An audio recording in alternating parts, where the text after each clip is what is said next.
దేవుని ఘనమైన నామమునకు స్తోత్రములు. ఈ వాగ్దానమును వింటున్న మీకందరికీ మన ప్రభువును ప్రియ రక్షకుడైన యేసుక్రీస్తు నామములో శుభములు, మా హృదయపూర్వకమైన వందనములు.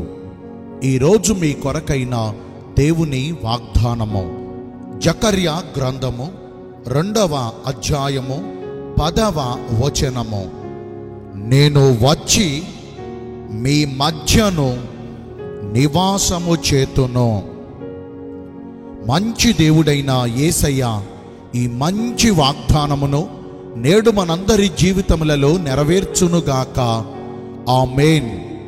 ఈ వాగ్దానాన్ని మనము పరిశీలిస్తే, అలనాడు ప్రవక్త అయిన జకర్యా సియోను నివాసులతో ఇలాగున సెలవిచ్చుచున్నాడు.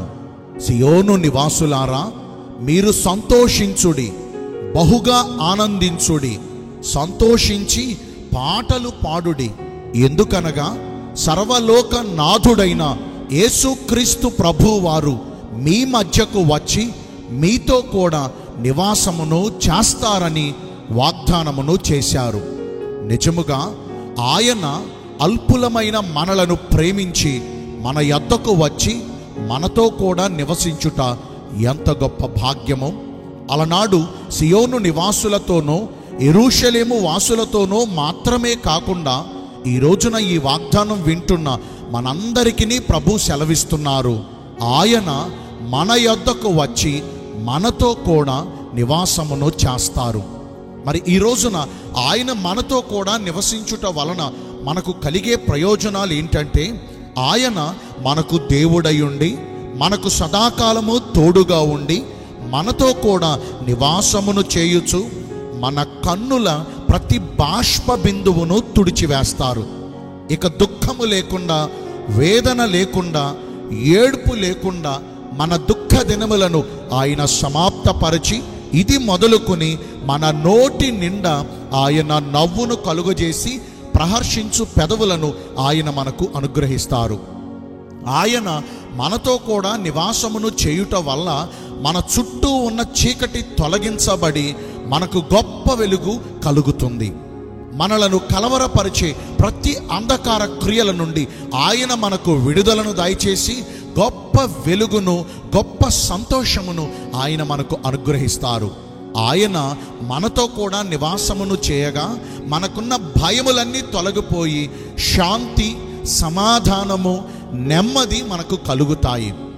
ఆయన మనతో కూడా నివాసమును చేయగా మనకున్న కరువు, మనకున్న లోటు, మనకున్న కొరత ఈ సమస్తమును తీర్చబడి సమృద్ధి స్థితిలోనికి, తృప్తికరమైన జీవితములోనికి ప్రభు మనందరినీ నడిపిస్తారు. నెల ప్రారంభ రోజుల్లోనే మనం ఉన్నాము కదా. ఏ కొరత గురించి, ఏ లోటు గురించి, ఏ సమస్య గురించి, ఏ చీకటి గురించి, ఏ కలవరాల గురించి మనము బాధపడుతున్నామో, మన బాధలు మనకు నెమ్మది లేకుండా దుఃఖాన్ని మిగులుస్తున్నాయి కదా. ఈ రోజున మనలను ప్రేమించిన మన పరమ తండ్రి మన యొద్దకు వచ్చి మనతో కూడా నివాసమును చేయుచు మనకున్న ఈ ప్రతికూల పరిస్థితులన్నిటినీ మన యొద్ద నుండి తొలగించి అన్ని విషయాలలో మనకు శాంతి సమాధానములను దయచేస్తారు. మరి ఈ వాగ్దానం వింటున్న ప్రియ దైవ జనాంగమా, అట్టి గొప్ప దేవుడు నేడు మన యొద్దకు వచ్చి మనతో కూడా నివాసమును చేసి ఈ గొప్ప ఈవులను మనకు ప్రసాదించాలంటే మనము ఎలాగున ప్రవర్తించాలి? మొదటిగా ఆయన మనతో కూడా నివాసమును చేయునట్లుగా ఆయన మనకు ఆజ్ఞాపించిన ఆయన ఆజ్ఞలన్నిటినీ, ఆయన బోధనలన్నిటినీ, ఆయన మనకు చూపించిన విధులన్నిటినీ శ్రద్ధగా గైకొనుచు ఆయన నడిపించిన మార్గములో ఎందరైతే నడుస్తారో అట్టి వారందరికీ ఆయన యుగ సమాప్తి వరకు సదాకాలము తోడుగా ఉండి వారితో కూడా నివాసమును చేస్తారు.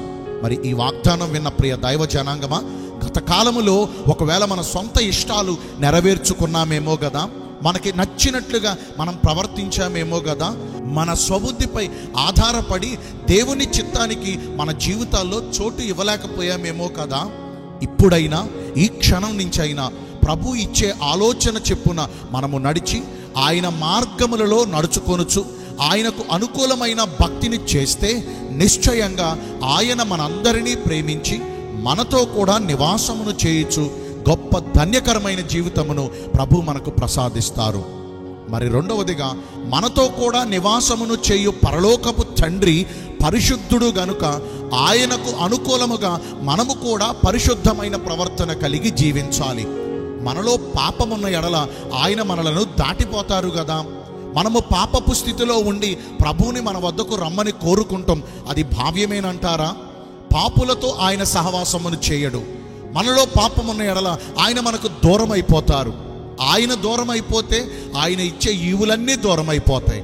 ఈరోజు ఈ వాగ్దానాన్ని వింటున్న ప్రియులందరికీ మనవి, గత కాలములో మనం చేసిన పాప దోష అతిక్రమ క్రియలన్నిటినీ ఇప్పుడే ఈ క్షణమందే యేసుక్రీస్తు ప్రభువు వారి ఎదుట మోకరిల్లి కన్నీటి పర్యంతమై ప్రార్థన చేస్తూ యేసుక్రీస్తు ప్రభువు వారి రక్తములో మన సమస్త దోషములను కడుగుకుని శుద్ధి చేయబడిన వారమై పవిత్రులుగా నిర్దోషులుగా ప్రవర్తించగలిగితే, శుద్ధమైన హృదయాన్ని పరిశుద్ధమైన ప్రవర్తనను కలిగి మసులుకుంటే అట్టి వారితో ఆయన నిశ్చయంగా నివాసమును చేస్తారు, వారికి గొప్ప ధన్యతలను కూడా ప్రసాదిస్తారు. మీ అందరి కొరకు నేను ఒక చిన్న ప్రార్థన చేస్తాను. అందరు కళ్ళు మూసుకుని ప్రార్థనలు ఏకీభవించండి. పరిశుద్ధుడును ప్రేమ కలిగిన మా ప్రియ యేసురాజా, మీ కృప కలిగిన బంగారు ఘన నామమును బట్టి నిండు మనసుతో కోట్ల కొలదిగా మీకు మా కృతజ్ఞతా స్తుతులు స్తోత్రములు వందనాలు చెల్లిస్తూ ఉన్నాము. మీరు మమ్మును ప్రేమించి మా యొద్దకు వచ్చి మాతో కూడా నివాసమును చేస్తానని ఈరోజు వాగ్దానము ద్వారా మమ్మల్ని ఎంతో బలపరిచారు. దయతో మమ్మను ప్రేమించి మాతో కూడా నివాసమును చేయమని వేడుకుంటూ ఉన్నాము. ఈ రోజున ఎందరైతే పుట్టినరోజులను, వివాహ దినములను, ఇతరమైన శుభకార్యములను జరిగించుకుంటున్నారో వారందరికీ మెండైన దీవెనలు కుమ్మరించమని, మీ రాకడ కొరకు మమ్మను సిద్ధపరచమని యేసుక్రీస్తు ప్రశస్త నామమున ప్రార్థించి వేడుకొనుచున్నాను మా ప్రియ పరలోకపు తండ్రి. ఆమేన్. May God bless you all. Thank you.